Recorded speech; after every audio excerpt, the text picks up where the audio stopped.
What three things in particular caught your attention in Mike Bechner's presentation?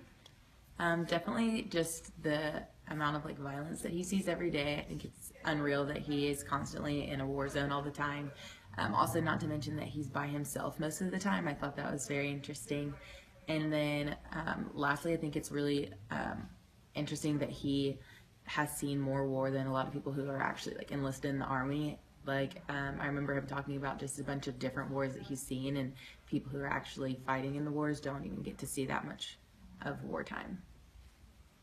Do you feel that the information gathered and published by correspondents in the field of war are important to the American media consumer?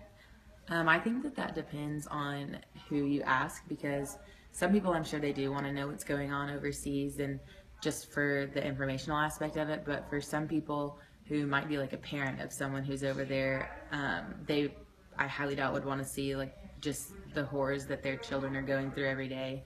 So as far as importance, I think it just depends on who you're asking. Do you feel that the media presents the entire picture of war truthfully and in its entirety? Definitely not, because if media correspondents recorded the entire battle zone, people would be just unruly, I think, on this side of the ocean, because I don't think people quite realize just how bad it is over there all the time. I mean, people who are in the war come back with PTSD, so if we just all of a sudden have that on the news screens every day, it would just be insane. Is the job of war correspondent important to the media, to the average citizen?